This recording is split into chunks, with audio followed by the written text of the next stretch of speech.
everybody, welcome to this week's weekly roundup.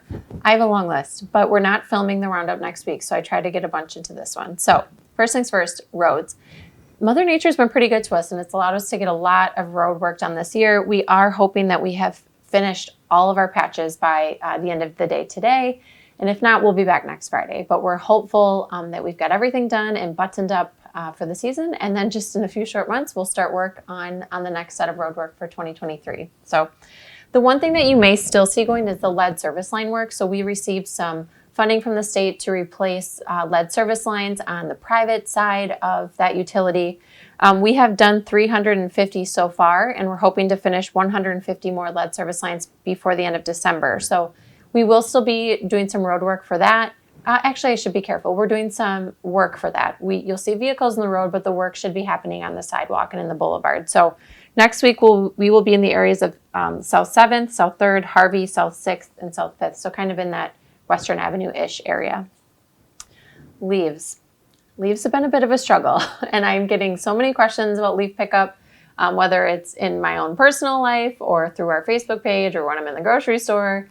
What's going on with leaves? And here's what it is. We've had some equipment issues. We've had 2 of our pieces of equipment break down. 1 we could repair ourselves. 1 we're still waiting on a part, and that has put us behind. So as it stands today, we are still in section 2. We are doing our best to keep you up to date on that information. But what will probably help the most, considering some of these parts are taking a little bit longer, is if you are able and willing to bag your leaves and get them off the boulevard. We do have bags for free down at the street department. Our crews are still going to work on collecting leaves as long as the weather allows us to, and as long as we have the equipment running. So sincere apologies that hasn't gone the way that we hoped it would. No one can really predict machinery breaking down. But now at least you have awareness of the situation, and if you're able to help us out by bagging those, we would appreciate it.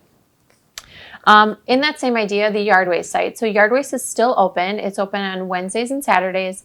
I believe that's through December. However, we won't be open the Saturday of Thanksgiving weekend, and we are now closing on Wednesdays at 6 p.m. just with how dark it's getting. So we're still open there for a few more weeks. The Interurban Trail. So from River Road to Highway F, so kind of that second phase expansion of the Interurban Trail is closed, and that's going to be closed until Monday, November 26th. And then the section from our trailhead to River Road is going to remain open, but we're encouraging you all to wear high vis. So it's deer gun season here in Wisconsin, and there's a lot of private land, and we want to make sure that we keep everyone safe. So if you are going to be on the Interurban Trail, make sure you're wearing high vis colors, orange, neon, pink, whatever it may be. And if you are used to using that second leg of the trail, that is going to be closed. Budget. So we had our budget public hearing this week. We had a lot of discussion from our council members at our city council meeting on Tuesday.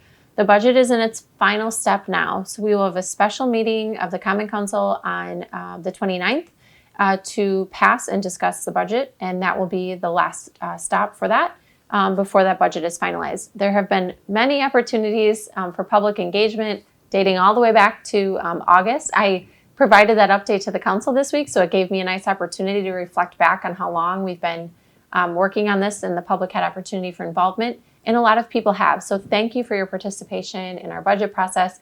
And a big thanks goes out to our Common Council members who have done a really good job of preparing and critically evaluating the budgets that were being put forward for our spending for 2023.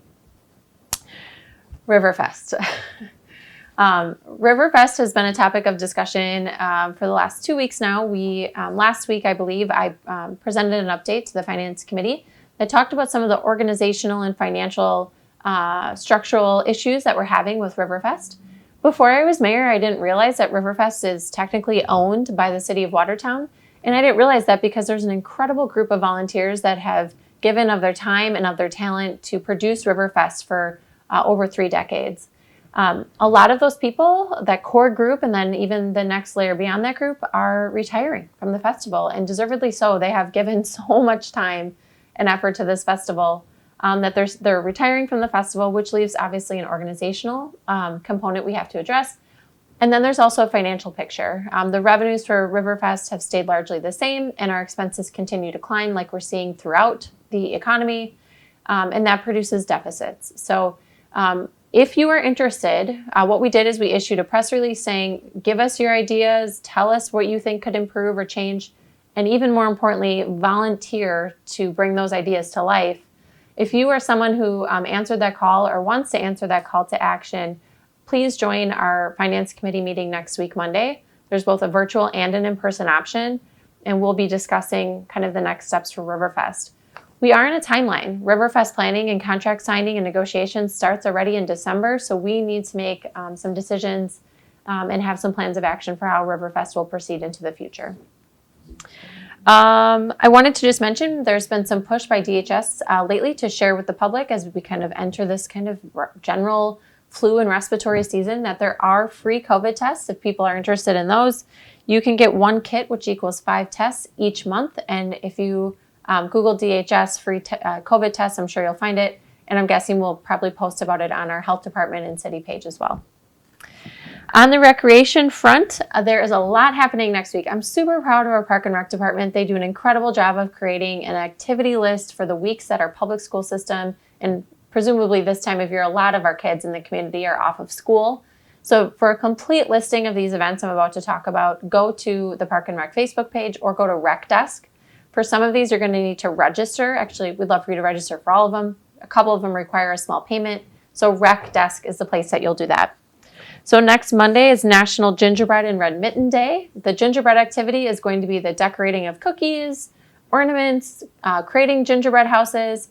That's going to be kind of first come, first serve, so you can drop in for that.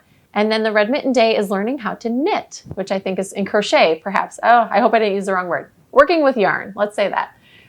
So there's a beginner group that's going to be making a hat, and a more advanced group that'll have another activity, and you'll be guided by our caring crafters who are highly experienced in this realm. So that'll be a good activity for Monday.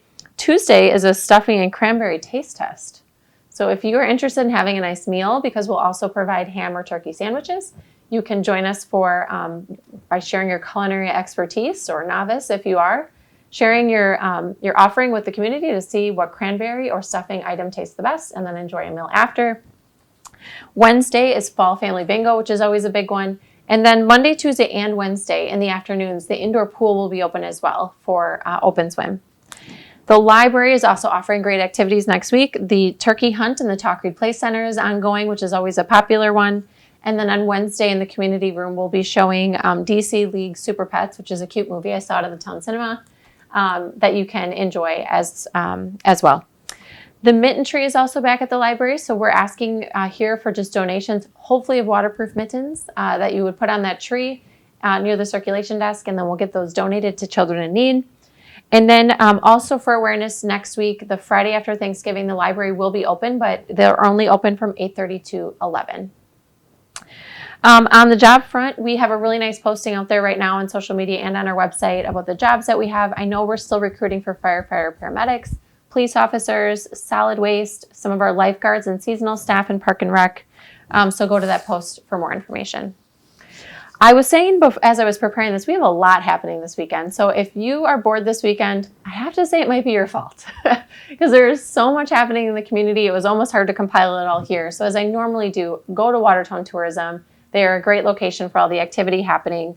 And in this case as well, go to the Watertown Public Library page because on Saturday, they're having an Ocean Odyssey event, which is a touch tank. So where people can actually touch the ocean creatures they'll be bringing. You do have to have a ticket. There are 2 showings at 10 and 11:30. They're only able to bring 200 people into each showing. And I think, yes, there are indeed sharks and stingrays. So that should be a fun event. We have women's only weekend, so as you are traveling throughout the community, please be mindful of our pedestrians. There's going to be a lot of people enjoying the downtown and the community as a whole this weekend. And then if you're not a part of women's only weekend, there is a lot of downtown shopping and community shopping deals because of that weekend. And if you are into craft and vendor fairs, this is the time to be in Watertown. There are 7 craft and vendor fairs starting tonight on Friday and then Saturday and Sunday as well. So just a lot of opportunity to enjoy the community and support our small business community and our local vendors. So because we won't have the weekly roundup next week, I, of course, and I guess for this weekend too, wish a safe deer gun season to all of our deer hunters. Happy Thanksgiving from the city of Watertown to all of you. And then if you are free Saturday evening on the Saturday after Thanksgiving, come to the Holiday Parade of Lights. It is magic. I love that parade. We shut off the lights downtown, and just for half hour or so, we just illuminate the community with Christmas lights and festive atmosphere. So that starts at 5:30, runs through the downtown, goes down College Avenue and down Western Avenue as well. So that is all that I have. Have a good weekend. We'll see you back in 2 weeks.